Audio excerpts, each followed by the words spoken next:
obstructivas crónicas. Vamos a ver qué serie de eventos o de patologías integra y para entender, digamos, cada una de las patologías, ustedes saben que las EPOC incluye una patología que se llama bronquitis crónica y otra que se llama enfisema. Cada una tiene una característica especial. Por ejemplo, la bronquitis crónica es una patología que ustedes pueden hacer el diagnóstico directamente con un paciente que les refiere que tiene tos con expectoración durante 3 meses en 2 años consecutivos. El paciente viene y les refiere eso y ustedes ya saben, ya pueden poner como diagnóstico que ese paciente tiene una bronquitis crónica.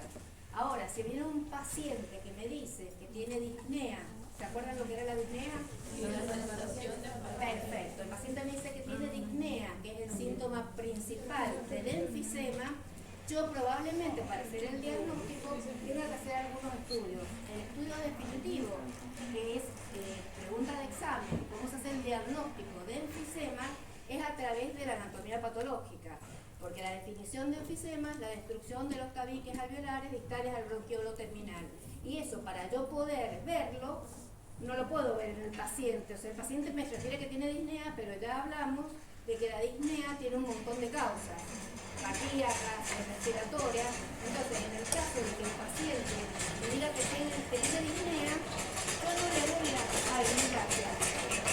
no le voy a ir a hacer una biopsia del pulmón, porque ustedes se imaginarán que la biopsia del pulmón, claro, muchísimas gracias, que la biopsia del pulmón no es un elemento, no es algo sencillo y que podemos generar más morbilidades de lo que realmente puede tener el enfisema. ¿Ustedes saben cuál es la causa etiopatogénica común de estas enfermedades?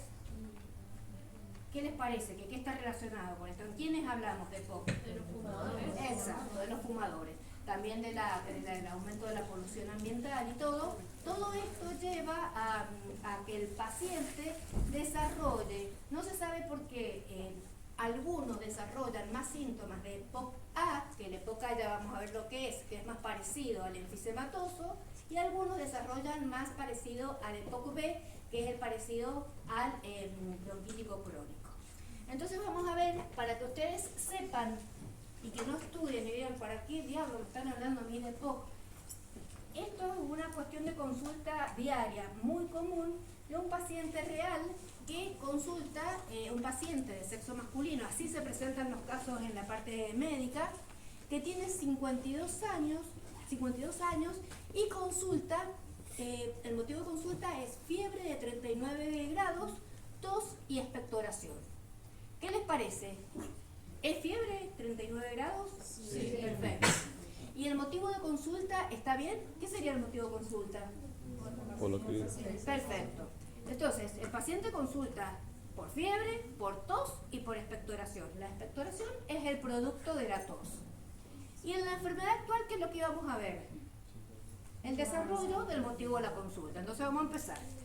5 días previos a la consulta presentó odinofagia y rinitis. ¿Saben lo que es odinofagia? Es dolor de garganta. El paciente que viene con angina tiene odinofagia, es dolor de garganta. Y rinitis es mucosidad por la nariz. Al comienzo, esperen que lo voy a bajar un poco, presentaba escasa tos y algunas mialgias.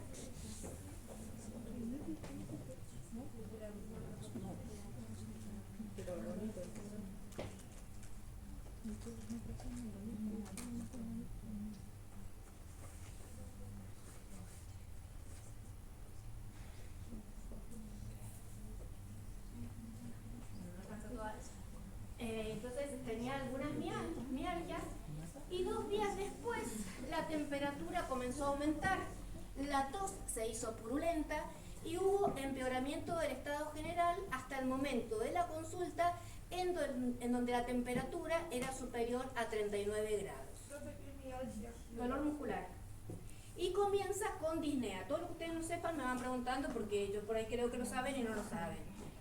El paciente tiene el antecedente de fumar desde los 18 años 20 cigarrillos por día.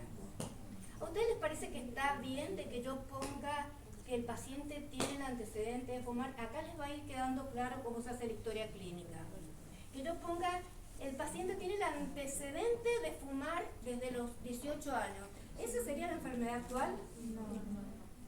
Pero ¿por qué sí puede ir? Pero se puede ver reflejada la enfermedad actual en esa Exactamente. Así ocurre también con el paciente, por ejemplo, que viene con una infección urinaria y el paciente que tiene como antecedente de diabetes, es mucho más frecuente la infección urinaria en un paciente con diabetes. Entonces, cuando ustedes pueden relacionar en algo por lo que el paciente consulta, porque no es lo mismo, fíjense que no es lo mismo cuando yo vaya a tratar a un paciente que tiene un cuadro de este tipo, que podría ser una bronquitis aguda o una bronquitis crónica, si el paciente es fumador, así no es fumador, porque los gérmenes son distintos. Entonces, para mí es importante de que en la historia clínica, que sirve para interpretar al paciente, yo sepa de que ese paciente tiene un antecedente de fumador. Refiere tos generalmente matutina, que no puede precisar exactamente desde qué fecha. ¿Por qué sería importante la fecha? Porque, como saben, la definición de bronquitis crónica es simplemente la definición. Tos y expectoración en 3 meses de 2 años consecutivos. Eso hace el diagnóstico. Ustedes en el diagnóstico final pueden poner bronquitis crónica. No necesitan otro estudio. Al ingreso se observa un paciente febril con una temperatura de 39,2, disneico con mucosas levemente cianóticas. La temperatura normal, ¿cuánto era? ¿Se acuerdan? 37,5. Hablamos de temperatura normal hasta 37,2. 37,2 a 37,5 febrícula y 37,5 hacia arriba es fiebre. Es una temperatura alta y con mucosas levemente cianóticas. Cianóticas es la coloración, ya lo vamos a ver, la coloración azulada de piel y mucosas, y que puede ser de origen central por un trastorno a nivel de la hematosis a nivel pulmonar, o puede ser periférica. Se observa un tórax con aumento de los diámetros anteroposteriores. ¿Por qué es importante esto? Porque esto también es característico.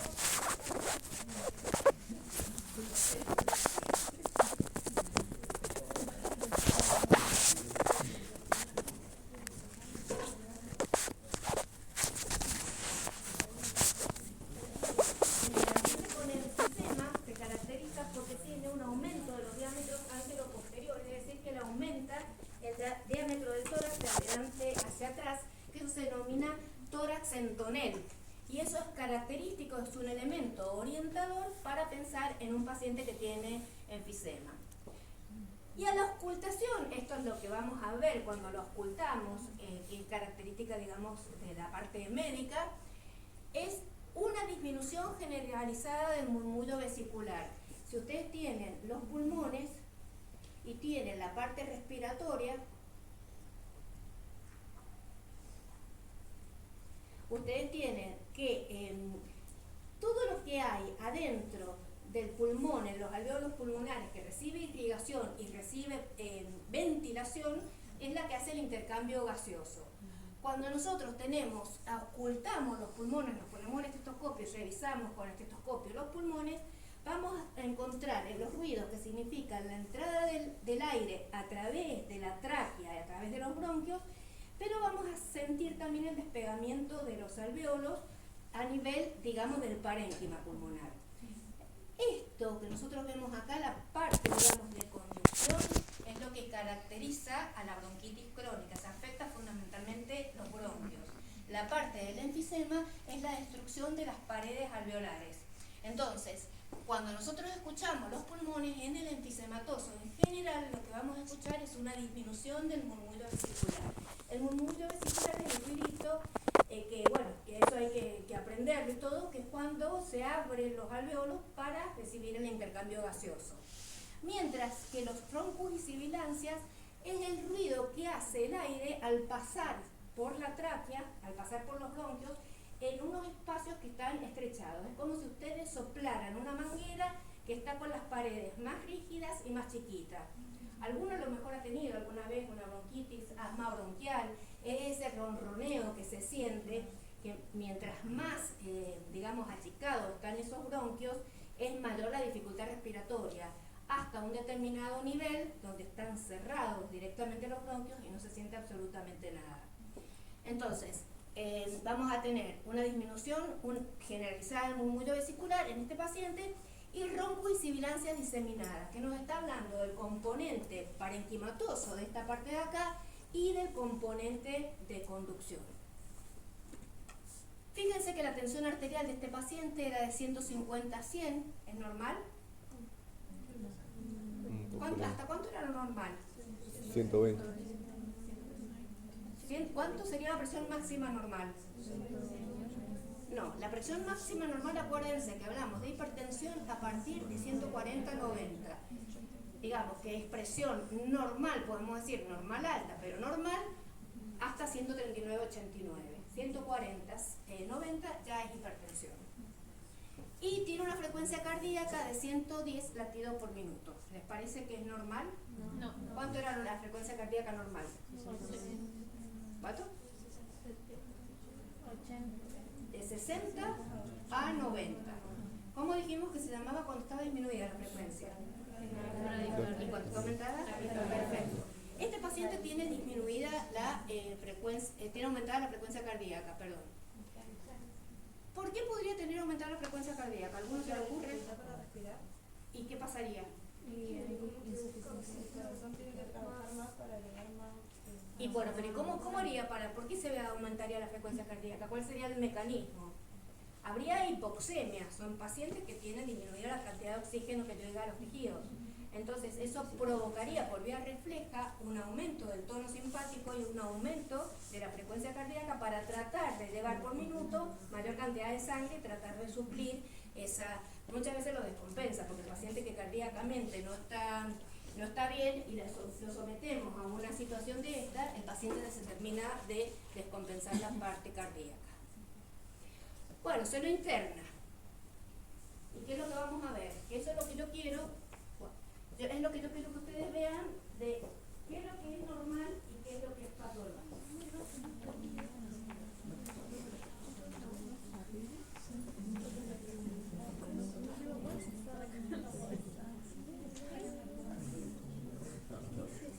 A ver, le va a llegar a usted un paciente con un hemograma. El hemograma le va a llegar mucho más completo, yo les he englobado, digamos, lo que en general se mira.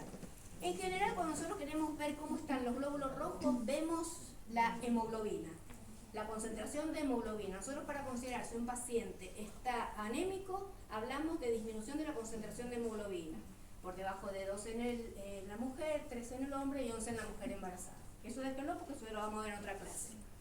Y vemos también el hematocrito, que normalmente llega hasta el 48%. Puede ser 49, puede llegar hasta 50. En este caso pensamos que está elevado. Ahora ustedes piensen, ¿por qué este paciente puede tener el hematocrito elevado? ¿Por qué? Para intentar compensar la ingestión de oxígeno. Bueno, ¿y por qué? ¿Por qué tiene falta de oxígeno? O sea, ¿esto es por el proceso agudo que presentó el paciente ahora o esto Hace rato. Hace rato, por el tabaco, digamos. ¿Qué es lo que produce el tabaco? ¿Cómo llega a producir más glóbulos rojos? ¿Qué estimula? ¿Hay una sustancia? Factor Eritropoyetina. Se libera eritropoyetina que se libera a nivel renal y eso actúa sobre la médula ósea y produce mayor cantidad de glóbulos rojos. Por eso los pacientes fumadores tienen muchas veces poliglobulia y que es un factor de riesgo también porque es una sangre mucho más espesa. Los leucocitos, que son los glóbulos blancos, ¿saben cuál es el valor normal? Normalmente entre 5.000 y 10.000, esos son los valores normales. Ahí está un poquito aumentado. Pero es importante que sepan que los leucocitos, nosotros vamos a leer los leucocitos, el valor total de 5.000 a 10.000, pero vamos a ver también la fórmula. Y la fórmula trae monocitos, neutrófilos, eosinófilos. Nosotros nos vamos a dedicar a ver solamente, y yo me conformo con que ustedes sepan eso, cuánto tiene de neutrófilos y cuánto tiene de linfocitos. ¿Por qué? Primero, porque generalmente en los adultos el valor de neutrófilos es el 60% y el valor de linfocitos es del 40%. en valores normales. O sea, si nosotros nos hacemos un análisis y estamos normal, tenemos que tener 60% de neutrófilos y 40% de linfocitos. En los niños, en la normalidad, es al revés. Los niños tienen 60% de linfocitos y 40% de neutrófilos. Ahora, ¿qué pasa? Supongamos que nosotros tenemos este paciente que tiene aumentados los glóbulos blancos, como 12.000. En general, y para que se orienten, los procesos infecciosos bacterianos aumentan los glóbulos blancos y aumentan los neutrófilos. Los procesos infecciosos virales aumentan en general los linfocitos. Eso en el contexto de un paciente, que hay mucha consulta ahora y empieza en esta época todos los estados gripales y todo. Si a mí me viene un paciente y me consulta porque tiene dolor de garganta, tiene un poquito de agua por la nariz, tiene una febrícula de 37, llegando a 37,5, yo voy a pensar que ese paciente tiene ¿qué tipo de infección? ¿Viral o bacteriana? En general son virales. Las infecciones virales se curan solas. Eso es que vienen, los pacientes van al médico y a todo paciente que tiene un poquito de agua por la nariz, la garganta un poquito roja, antibiótico, amoxicilina, optamos tubo. Hacemos un desastre con la parte del uso de antibióticos porque generamos resistencia. ¿Qué es lo que hacemos? Cuando nosotros a un cuadro viral le damos un antibiótico, lo que nosotros estamos haciendo es que la evolución de un cuadro viral es así: empieza con los síntomas, tiene el cruce de los síntomas y mejora. ¿Qué pasa? Los pacientes en general, ya lo van a ver ustedes en la práctica, les gusta que el profesional les dé cosas. Entonces viene el paciente y viene cuando está acá, viene en esta parte de acá, me dice: sí, doctora, que hace unos días que estoy mal, que me duele la garganta, que tengo mucha mucosidad, denme un antibiótico para curarme más rápido. Entonces yo le digo acá: no, yo no le voy a dar un antibiótico porque esto, por lo que usted me cuenta, probablemente sea viral. ¿Qué hace el paciente? Se va a otro médico. Entonces le dice: mire, que yo estoy así, que me... No, sí, le vamos a dar un antibiótico. Entonces le mete el Optamox cuando el paciente todavía está acá. Pasa un día, 2 días, y el paciente la virosis se le empieza a pasar. Entonces el genio es el médico que le dio el antibiótico. El paciente cree que se mejoró por el antibiótico que le dio el médico que no le debería haber dado. Y ese antibiótico, ahora que está tan en boga todo lo que es la microbiota intestinal, nos está matando la barrera que nos protege de un montón de procesos infecciosos, oncológicos, inmunológicos. Entonces, hay que dar antibióticos cuando realmente hay que dar. En estos casos, si yo veo que ese mismo paciente viene, le veo la garganta, tiene unas placas semejantes, le toco los ganglios, tiene ganglios inflamados, el paciente está con muy mal estado general, tiene 39 de temperatura y yo estoy pensando de que ese cuadro es más bacteriano. En estos pacientes en general no se les pide analítica, no se les pide análisis porque en general la clínica nos basta. Pero si yo a estos pacientes les pediría análisis, en el paciente que tiene la infección viral, poquita fiebre, agüita por la nariz, una tos seca, lo que me va a salir va a ser que los glóbulos blancos probablemente están normales y si yo tuviera que aumentar alguna de las células serían los linfocitos. Mientras que si el proceso es una angina pultácea, una infección, digamos, bacteriana, con ganglios, con temperaturas elevadas, lo que yo voy a tener aumentado probablemente son los neutrófilos. Y hay otro elemento dentro de los neutrófilos, a ustedes que les va a gustar todo esto, que se denominan neutrófilos encallados, que son los neutrófilos jóvenes. Entonces, que aparecen cuando hay un proceso, normalmente es de 1 a 2%, no más de eso, los neutrófilos encallados. Cuando hay un proceso infeccioso importante, empiezan a salir a la sangre más glóbulos blancos o neutrófilos encallados, porque son las formas inmaduras que no alcanzan a madurar y salen para bloquear la infección. Bueno, está claro, o sea, no quiero que sepan todos, quiero que sepan de que de la parte de los hemogramas ustedes tienen que saber si el paciente está anémico o no está anémico. Para eso van a ver la hemoglobina. Pueden ver el hematocrito. El hematocrito es la relación del glóbulo rojo con el plasma. Les sirve para saber en algunos casos, digamos, que puede haber un aumento del tamaño de los glóbulos rojos, que digamos tienen un valor diferente del hematocrito, pero lo que les da a ustedes y los que deben saber es fundamentalmente la hemoglobina. En el caso de los glóbulos blancos, tienen que saber si están aumentados o están disminuidos, porque puede haber también una leucopenia. Si está por debajo de 5.000, 4.000, hablamos de leucopenia, que eso lo van a mandar a un hematólogo. Pero tienen que saber si están aumentados los glóbulos blancos, si hay un cuadro probablemente viral o un cuadro probablemente bacteriano. Y hay otros elementos que nos ayudan. BSG, ¿saben lo que es? Velocidad de sedimentación globular. La velocidad de sedimentación globular no tiene que superar los 18, más o menos, y de aquí, ¿qué es lo que es la velocidad de sedimentación globular? Si ustedes colocan en un tubo la sangre del paciente con los glóbulos rojos, lo que mide la velocidad de sedimentación globular es la velocidad con que sedimentan los glóbulos rojos. En los pacientes que tienen una infección, aumentan las gamma-globulinas que se adhieren a la superficie de los glóbulos rojos y lo hacen que sedimenten más. Y por eso aumenta la velocidad de sedimentación globular en los procesos infecciosos. ¿Es en lo único que aumenta? No, también aumenta en los procesos inmunológicos, en procesos neoplásicos. Como valor solo no sirve para nada, pero un valor de eso acompañado de todo esto otro sí tiene importancia. Y luego vemos los gases en sangre, que es lo que yo les expliqué la otra vez, que se miden los sangres, no solamente en sangre arterial, sino en sangre venosa, y eso lo que les va a hablar, recuerden que yo les voy a subir todas las clases, pero vamos a hablar de pocas, porque no nos da el tiempo para hablar de todas, eso nos va a hablar de lo que se llama insuficiencia respiratoria. No se confundan insuficiencia respiratoria con disnea. Por ejemplo, cuando uno dice el paciente tiene 30 de frecuencia respiratoria. ¿Y ustedes qué piensan? Está en insuficiencia respiratoria. Insuficiencia respiratoria es un valor de oxígeno y CO2. No es una presentación de mayor frecuencia respiratoria, menor frecuencia respiratoria.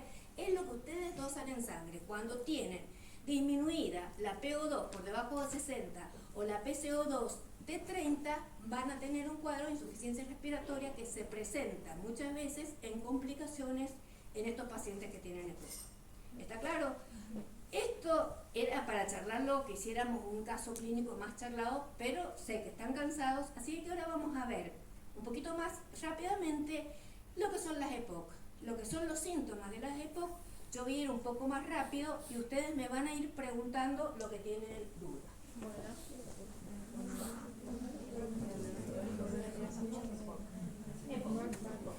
Pero cuando ustedes vean el programa, cuando vean antes, sepan que le damos una unidad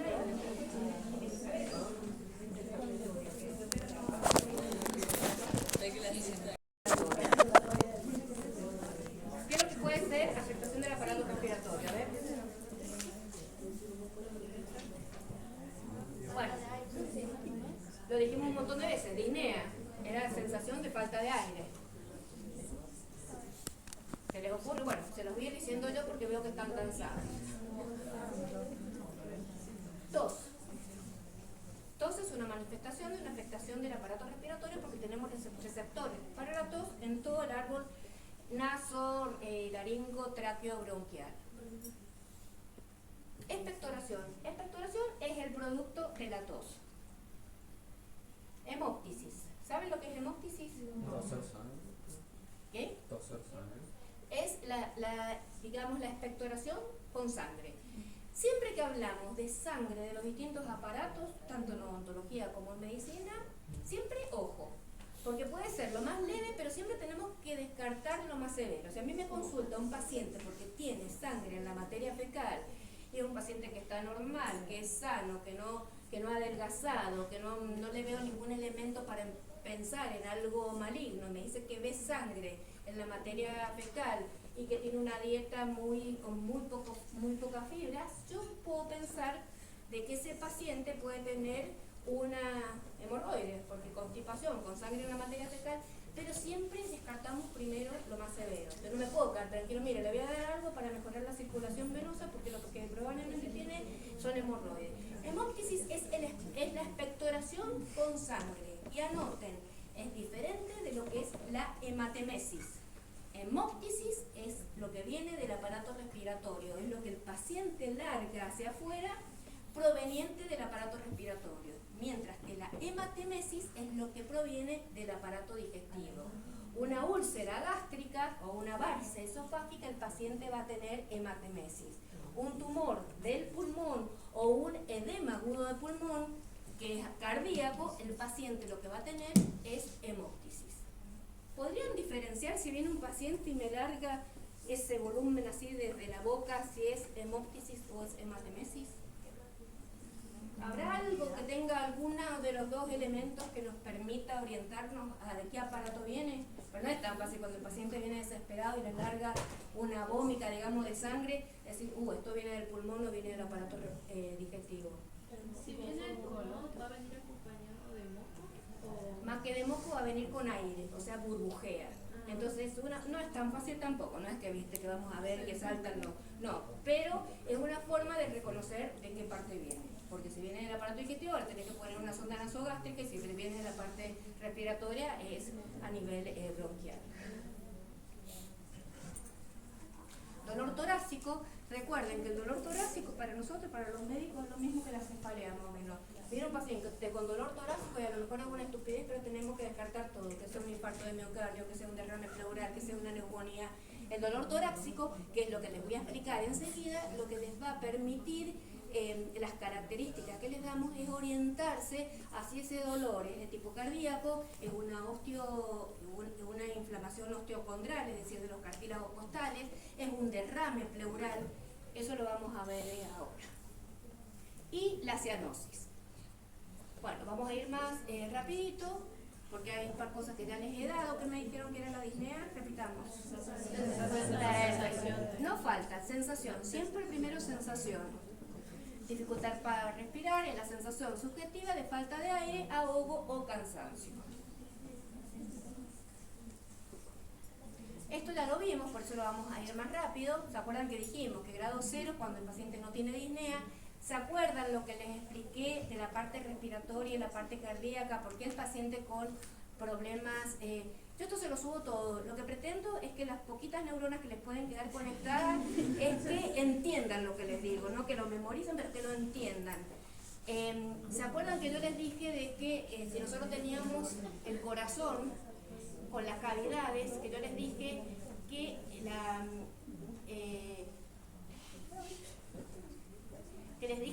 en la aurícula derecha llegaba todo proveniente de las venas cavas superiores e inferiores, toda la sangre venosa, y que acá a través de las venas pulmonares teníamos la comunicación con la aurícula izquierda y acá teníamos la aorta. ¿Se acuerdan que yo les dije de que cuando había un cuadro de insuficiencia cardíaca que disminuía el volumen de sangre que iba a la aorta, quedaba una rémora de sangre acá, aumenta la presión acá? Exacto, aumenta la presión acá, edema pulmonar, disnea. Entonces el paciente va a tener disnea. Pero también puede haber disnea porque el paciente tiene un infiltrado pulmonar con una neumonía. O puede tener, ¿se acuerdan de que por fuera del pulmón existe la pleura visceral que está adherida al pulmón y la parietal, entre las cuales hay un espacio virtual que cuando hay un proceso inflamatorio infeccioso se llena de líquido. Y eso es lo que puede provocar dolor. Cuando veamos dolor lo vamos a ver. Entonces, la disnea, ya sea cardíaca o respiratoria, o de donde sea, ya vamos a detenernos en esto, puede ser en reposo, que es la más grave, que lo dijimos la otra vez, porque es el paciente que le falta el aire aunque esté en reposo. Recuerden que este paciente, el de la insuficiencia cardíaca, ¿cuándo tenía más disnea? Al acostarse. El paciente les decía de que tenía que sentarse o que tenía que dormir con 2 almohadas, porque al mejorar el retorno venoso, mejora la llegada de sangre a un corazón que está insuficiente y aumenta, digamos, las presiones hacia atrás. Bien. Entonces, esto es por estimulación de los receptores periféricos situados en la mucosa nasofaringo-traqueobronquial, en la pleura y en el tejido pulmonar. Hay muchas veces que el paciente tiene tos por tener sinusitis. O sea, hay un montón de manifestaciones. La tos es un elemento que, como tiene tantos receptores, se puede producir por distintos estímulos. Y ya vamos a ver que tiene distintas características. Causas: EPOC, tumorales, infecciosas, digamos así en grandes términos. Pero un paciente que recuerden que la definición, chicos, por favor, si quieren charlar, porque me cuesta mucho hablar más fuerte, recuerden de que la tos es el síntoma fundamental de los pacientes que tienen qué tipo de EPOC. EPOC B, bronquitis crónica.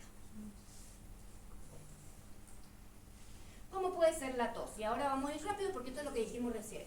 Puede ser seca, esa es la tos de los alérgicos o de la tos esa tan molesta, pero que nos está hablando generalmente de procesos víricos.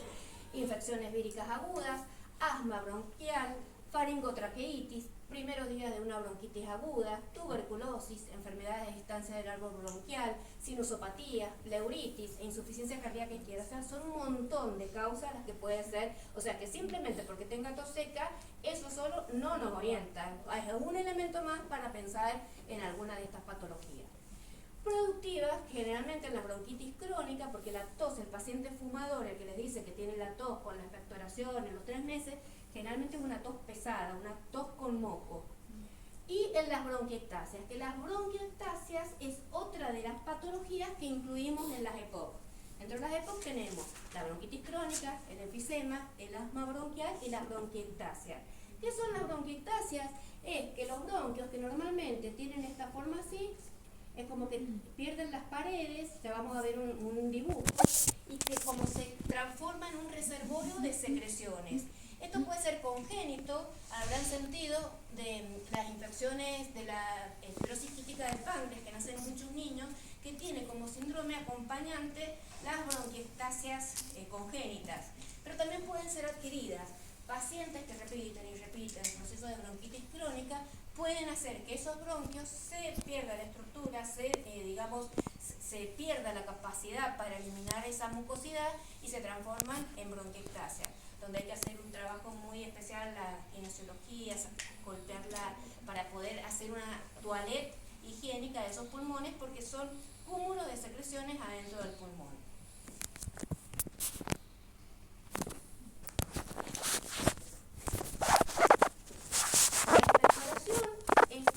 El aumento patológico de la secreción bronquial. Es normal, podemos decir, hasta 100 mililitros. Después ya hay un aumento de la expectoración. Por su aspecto puede ser mucosa y adherente, mucopurulenta cuando se añade de coloración pajiza o amarillenta en la infección bronquial, purulenta franca de color amarillo y verdoso. Siempre que empieza con los colores amarillo y verdoso, piensen que hay una sobreinfección. Si fue viral, hay una sobreinfección bacteriana. Y puede ser hemoptoico, que puede ser hemoptoico simplemente porque se lacera, digamos, la mucosa y el individuo puede largar un poquito de sangre porque está inflamado eso, pero ojo, porque lo que les decía antes, sangre tenemos que pensar un poco más. Porque también los pacientes que tienen antecedentes de fumador, de POC, tienen mayor, digamos, prevalencia de producir, de tener, aparte de esto, de poder tener un tumor. Y que no solamente, porque cuando hacemos el diagnóstico anatomopatológico del enfisema, no cuando un paciente viene y me dice que tiene un poquito de disnea, cuando yo al paciente le encuentro que tiene un nódulo pulmonar, a ese paciente sí le tengo que hacer una biopsia de ese nódulo. Y cuando le saco un poquito de tejido, me va a salir el tejido, digamos, del nódulo, la patología, la carcinomatosa, digamos, pero va a tener alrededor del tejido enfisematoso, donde va a haber destrucción de los tabiques alveolares. Entonces a ese paciente ya le hago el diagnóstico, no sirve para mucho, pero que tiene el nódulo, pero tiene enfisema. Esto es largo, pero esto para que sepan que hay miles de casos de hemóptisis. Hemóptisis, acuérdense que no lo confundan con hematemesis, porque ahí ya se pone en el título mal. Hemóptisis es de la parte respiratoria, hematemesis es de la parte digestiva. Fíjense, eliminación de sangre procedente del tracto respiratorio puede ir desde estrías hemáticas hasta una gran bocanada que pone en riesgo la vida del paciente. Muchas veces el paciente se puede morir a partir de eso. Causas, no se las voy a leer todas porque miren todas las que son. No están todas incluso acá, pero fíjense, desde afecciones muy banales, afecciones nasofaringeas y de vías aéreas altas, pero pueden ser cáncer de pulmón, puede ser bronquiectasia, puede ser pacientes que tengan un proceso infeccioso y que estén anticoagulados por algún otro motivo, entonces al toser tienen más facilidad para lacerar algunos vasitos. Tuberculosis, bueno, distintos tipos de enfermedades, estenosis mitral, hay un montón de causas. Lo que ustedes tienen que saber es que la hemóptisis es, digamos, la salida de sangre del aparato respiratorio y que tenemos que ver de que puede ser un proceso complicado. Dolor torácico, esto es lo que les decía antes, que esto es importante porque sí los orienta. Cuando viene un paciente con dolor torácico, fíjense qué es lo que nos va a orientar. Diferente es un paciente que viene y que dice, doctora, siento como si tuviera la pata de un elefante que me está apretando el pecho. El dolor es raro, es un dolor que no he sentido nunca en la vida, se me va hacia el cuello, se me va hacia el brazo izquierdo. Bueno, está poniendo un poquito más de luces, pero no se presentan todas, así no es tan fácil. Hay veces que el paciente viene y les dice, sí, me duele. Hay pacientes que se les hace el diagnóstico después de haber tenido un infarto, depende del grado de dolor que tiene o sensibilidad al dolor. Entonces, ¿cómo nos vamos a orientar para que ustedes, si el paciente les da el dolor torácico en el sillón odontológico, también se orienten hacia qué es? El dolor pleural es este que yo les decía acá. Los pulmones se distienden y se vuelven a achicar con los movimientos respiratorios. Esa pleura, si está inflamada, cuando el paciente respira, no cuando mueva el tórax ni cuando le apriete el tórax, cuando el paciente respira, que se distiende y se vuelve a su lugar, sus pulmones, va a doler. Guarda estrecha relación con movimientos respiratorios y con la tos provocada. No varía con los movimientos del tronco ni al comprimir la pared torácica. Es lógico, yo al comprimir la pared torácica toco músculo, toco hueso, pero no toco la pleura. Entonces, el dolor pleural es el paciente que les va a decir, me duele cuando respiro hondo. Puede irradiar al hombro cuando hay compromiso de la pleura diafragmática. Acá también tenemos pleura. Cuando la afectación es acá, les puede doler, el paciente les puede decir que les duele el hombro. Ojo, porque el hombro también puede doler por un infarto de miocardio, ahí es donde se complica un poco. Puede doler en la región retroesternal, los hombros, el cuello y brazos, cuando afecta esta parte, la pleura mediastínica. O sea, si se ubica acá la pleuritis, si se ubica acá o si se ubica acá. Dependiendo de dónde se ubica la inflamación, es donde va a doler. El dolor traqueal es el dolor de ahora, de los cuadros virósicos. Cuando uno empieza con esa tos seca que cree que se le van a salir los pulmones, no son los pulmones lo que está afectado, es la tráquea. Es un dolor que se da en el curso de una traqueitis aguda, una sensación urente, dolorosa, retroesternal, que se intensifica con la tos. En realidad se presenta cuando el paciente tose. El paciente tose y eso estimula, digamos, a los receptores que están en la tráquea y produce un dolor intenso. Y se irradia hacia ambos lados del esternón. El dolor osteoneuromuscular. ¿Cuándo dolerá esto? Y duele cuando apretamos. En general esto que parece así raro es muy común, incluso en la mujer después de los 45 años hay un síndrome que se denomina síndrome de Tietze, que es la paciente que ingresa como si fuera un infarto de miocardio y es un dolor osteoneuromuscular, que no tiene nada que ver con la parte isquémica del corazón. Dice, dolor mecánico aparece o se reagudiza con los movimientos del tronco, es lógico. Y a la palpación, eso es muy típico, ustedes apenas le tocan los cartílagos costales, el paciente grita. Ahí quédense tranquilos, porque eso es un dolor osteomuscular. Y no tiene relación con los movimientos respiratorios. Otros dolores de origen cardíaco, que eso lo vamos a ver, digamos, en cardiopatía isquémica. Vamos rápido hacia cianosis porque todavía no hemos hablado, que por eso quiero ir más rápido, de la patología que son las EPOC. Es corto, pero cuando yo les diga EPOC, les voy a decir disnea o les voy a decir dolor torácico. Entonces ustedes ya van a saber qué características, o sea, a qué se refiere con esos síntomas. Cianosis, coloración azulada de piel y mucosas por un aumento anormal de la hemoglobina reducida en la sangre capilar. A veces es por presencia de derivados de la hemoglobina. Coloración azulada de piel y mucosas, listo, con eso es suficiente. Tiene que tener más de 5 gramos por decilitro, eso es lo que tienen que saber también.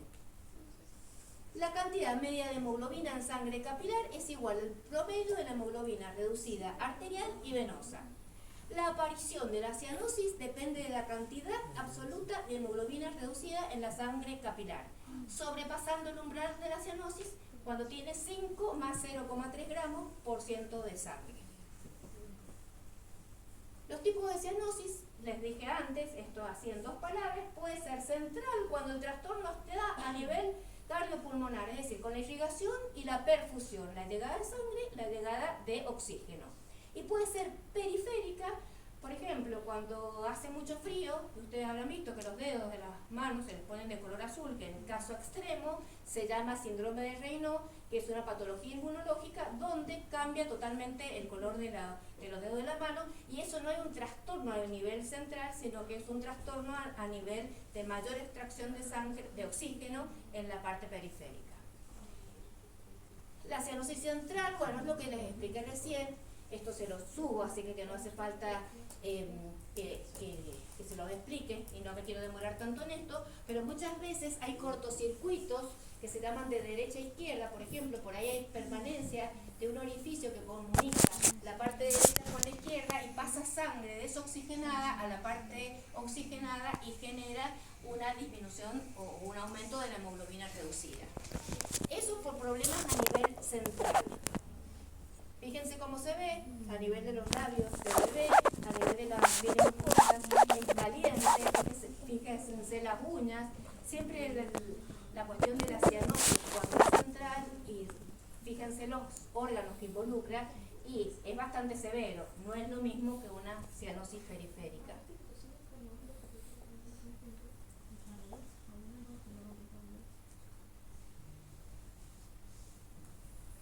La cianosis periférica, que se denomina acrocianosis, es por entrega excesiva de oxígeno a nivel cerebral. La saturación de la sangre arterial no está necesariamente alterada, sino que se le saca demasiado oxígeno, y hay veces que hay un retardo en la circulación periférica, lo que permite una mayor extracción de oxígeno por los tejidos, y eso hace que se acumule hemoglobina reducida. Bueno, la localización habitual es puede ser en las extremidades de los dedos, es fría, no es caliente, como en el caso de la cianosis central. Bueno, y ahora entramos a esto, que no se crean que es tan largo, pero este es el tema de la clase de hoy. Este dibujito no es porque esté bonito, sino que esto lo que se quiso mostrar es una interrelación entre todas estas patologías. O sea, si nosotros tenemos como una obstrucción crónica al flujo aéreo, el paciente puede presentarse con una bronquitis crónica. Es una acumulación de aire a nivel del pulmón, por distintos motivos por lo que no puede salir. Y se puede presentar como bronquitis crónica, como asma, como bronquiectasias o como enfisema. Eso es lo que les dije anteriormente. Vamos a empezar a repetir lo que ya dijimos. Fíjense, bronquitis crónica, tos productiva o expectoración durante 3 o más meses al año por 2 años consecutivos. Esto es el diagnóstico. Fíjense que tenemos los bronquios normales y tenemos que en la bronquitis crónica empieza a haber una hipertrofia del epitelio, esto no sé por qué no anda, una hipertrofia del epitelio y con aumento de las secreciones. Que esto, a diferencia del asma, que la vamos a ver que es reversible espontáneamente o con tratamiento, esto una vez de que el paciente ya tiene, esto no se cura, esto se trata pero no se cura. Mientras que el asma puede decir crisis periódica de broncoespasmo, o sea, se cierran los bronquios en forma periódica y eso puede revertir en el momento espontáneamente, raro, o con tratamiento. Asma es el estrechamiento agudo de la luz bronquial, reversible espontáneamente o con tratamiento. Fíjense, el paciente tiene como aumentado, digamos, la parte muscular, tiene aumentadas las secreciones, pero un proceso que es reversible. Eso no significa que sea algo leve y que va a pasar. Puede un paciente morirse en un estado de mal asmático, que significa de que los bronquios se cierran, y hay pacientes que están internados en terapia intensiva mucho tiempo porque es imposible la dilatación. Las bronquiectasias es la dilatación permanente de los bronquios acompañado por lo general de un aumento de las secreciones bronquiales. Esto es lo que yo les decía, esto que parecen patadas de gallina son bronquiectasias. Son lugares que no sirven para absolutamente nada, ni para llevar aire, solamente para acumular secreciones. Fíjense cómo hay pérdida de las cilias, hay aumento de la mucosidad, hay destrucción de la pared. Muchas veces hay que llegar a, digamos, extirpar la zona donde... Pero lo que pasa es que son múltiples, entonces no le pueden sacar el pulmón. Pero son lugares donde hay secreciones guardadas, digamos, que es muy difícil sacarlas. Enfisema. Fíjense fíjense que lo otro afectaba esta parte. Con esto me voy contenta si lo entienden. Toda la parte de conducción. Acá fíjense que está sacando el microscopio para mostrar que las paredes de los alvéolos están destruidas. Y esto solamente se ve si ustedes lo miran con el microscopio. Dilatación de los espacios aéreos más allá de los bronquiolos terminales con destrucción de los tabiques alveolares.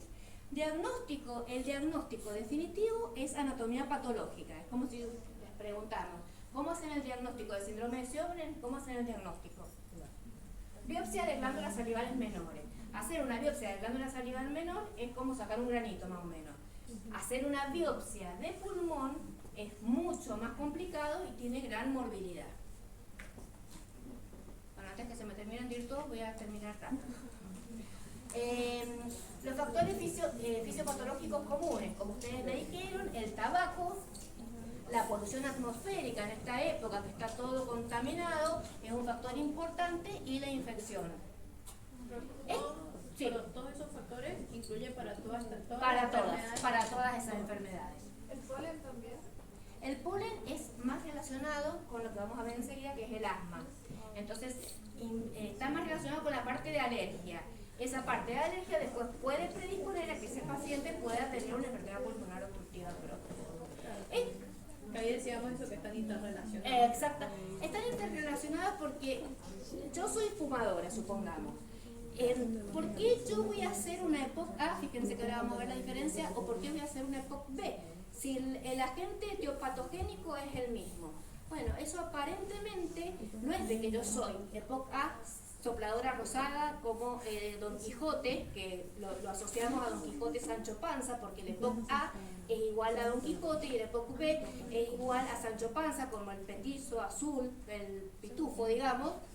Porque yo no es que voy a tener solamente disnea, yo puedo tener disnea a esfuerzos moderados y puedo tener también la tos productiva con esas exacerbaciones y tener componentes de bronquitis crónica y de enfisema, porque el agente que lo produce es lo mismo. Entonces decimos, paciente con EPOC predominantemente A o predominantemente B. Esto es importante para poder diferenciarlo. El hábito, ¿cómo se presenta el paciente? Acuérdense, EPOC A es Don Quijote, es el soplador rosado, el individuo flaco, coloración rosadita, mientras que el EPOC B es el abotagado azul, el paciente gordito, azulado, que hace la semejanza con Don Quijote y Sancho Panza. Síntoma principal, fundamental esto que lo sepa, que el síntoma principal del EPOC A, que es el enfisematoso, es disnea a mínimos esfuerzos. El paciente les dice que se agota cuando se ata los cordones o cuando se peina. Eso es disnea a mínimos esfuerzos. Mientras que el EPOC B es lo que les va a referir, que ya lo repetimos 10.000 veces, tos productiva con exacerbaciones. Yo le voy a sacar una radiografía. Acuérdense que no le voy a hacer una biopsia al EPOC A, aunque el diagnóstico sea por anatomía patológica. Pero esto me va a orientar.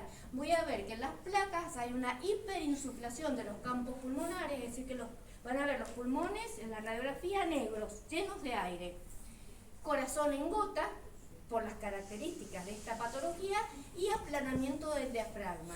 Esto, visto en forma anteroposterior, les da lo que se llama tórax en tonel, que es el EPOC A.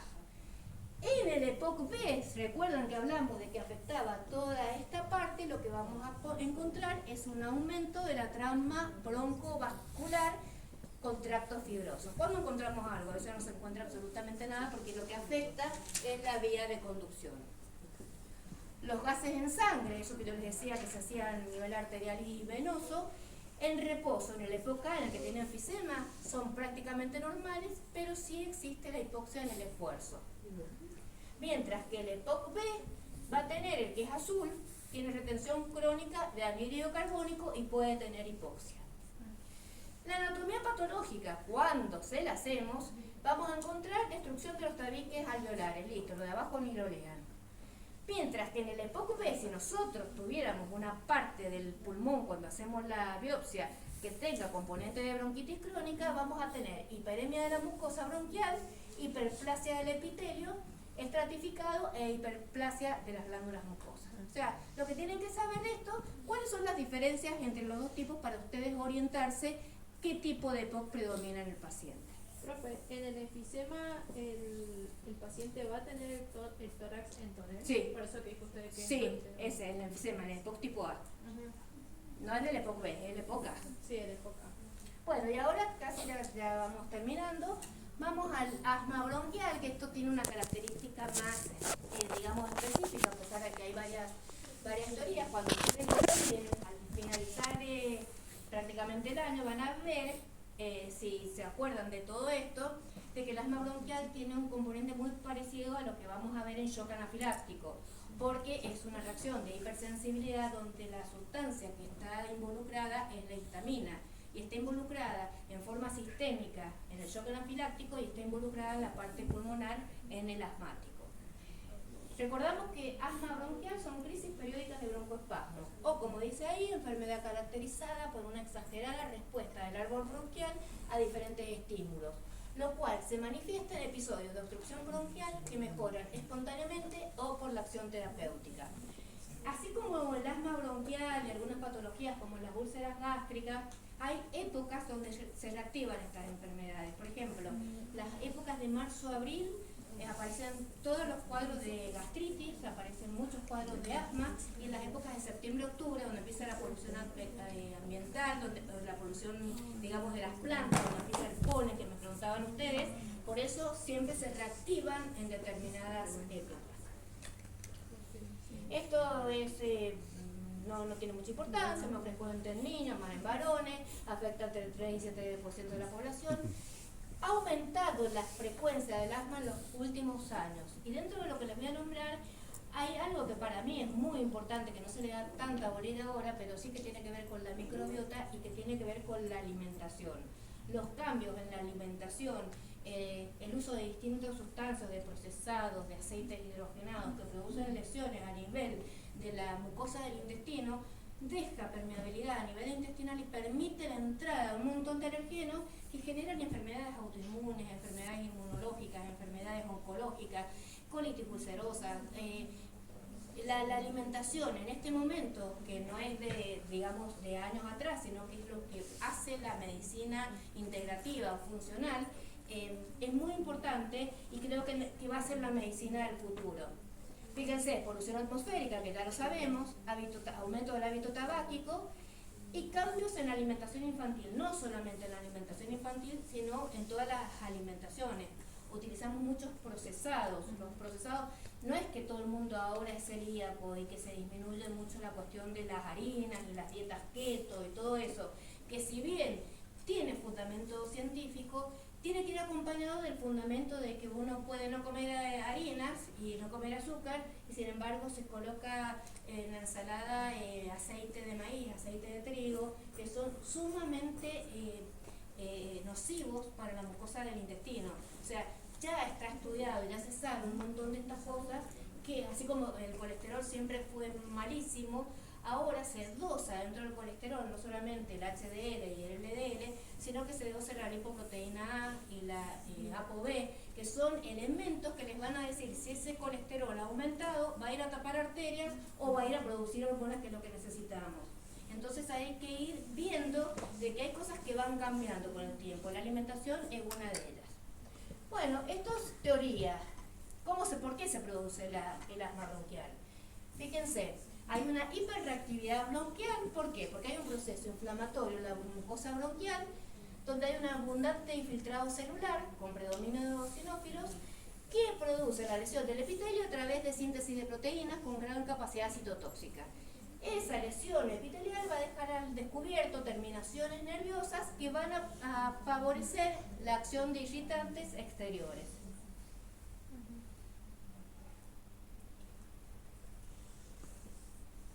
La otra teoría es el bloqueo de los receptores beta-adrenérgicos. Ustedes saben que los receptores beta-adrenérgicos en el pulmón dilatan los bronquios.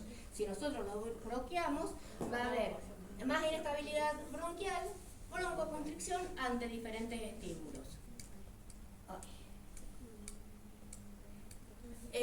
Tenemos que a nivel de las células que producen este proceso inflamatorio, tenemos los mastocitos o las células cebada de los bronquios, que esto es lo que les decía que era muy similar a lo que ocurre en el shock anafiláctico, donde tenemos mediadores preformados, donde la principal actriz es la histamina. La histamina es la que produce la broncoconstricción, pero produce contracción muscular y edema de la mucosa. Eso también recluta factores quimiotácticos de neutrófilos, eosinófilos, proteasas, es decir, todo el proceso inflamatorio. Eso ya está formado dentro de la célula cebada, pero también estimulamos a que se formen otros mediadores que tienen que ver con el metabolismo del ácido araquidónico. Entonces tenemos prostaglandinas donde predomina la D2 y la F2 alfa que van a producir broncoconstricción. Es decir, que cuando nosotros vayamos a ver algo del tratamiento, van a ver que por un lado nosotros vamos a hablar de la reacción inmediata que se produce por los mediadores preformados, y los corticoides, como en otras patologías, van a actuar inhibiendo a las prostaglandinas, es decir, en la etapa más tardía.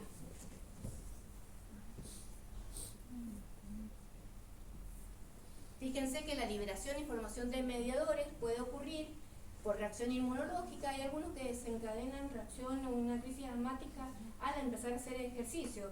Muchas veces está desencadenado por el frío.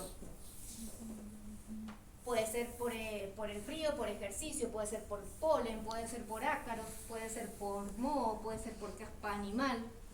Y los pacientes que tienen esto, que generalmente es repetitivo, cada vez que van a hacer un ejercicio, empiezan a sentir como que se les cierra el pecho.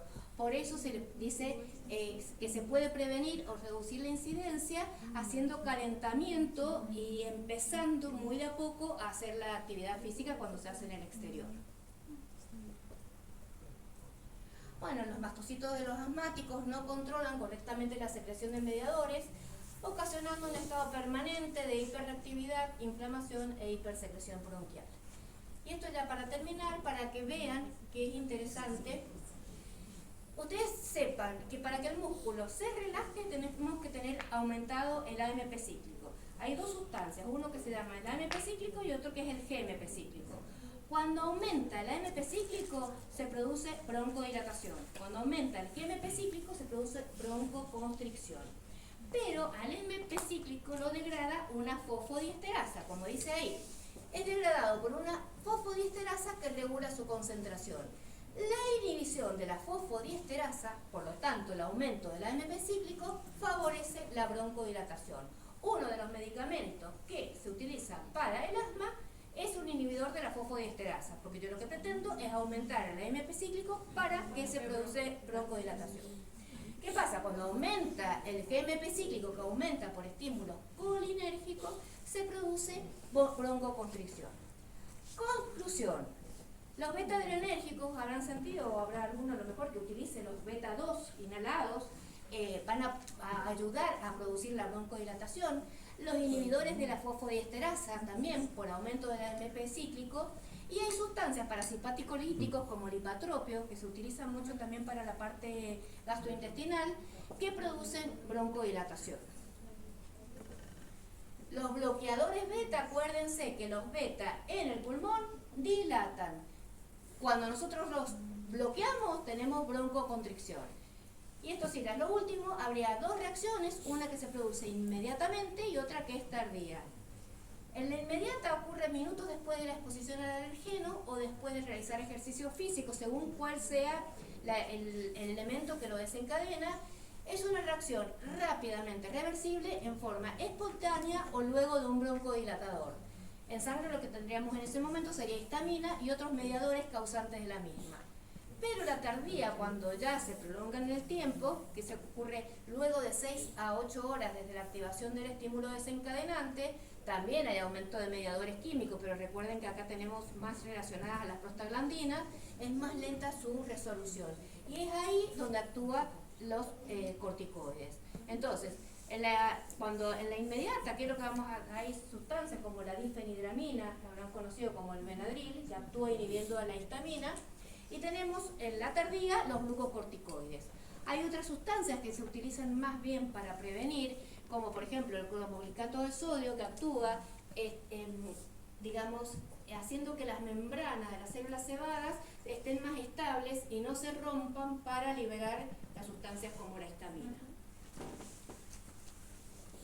Bueno, ha sido, no sé qué hora es, pero no sé.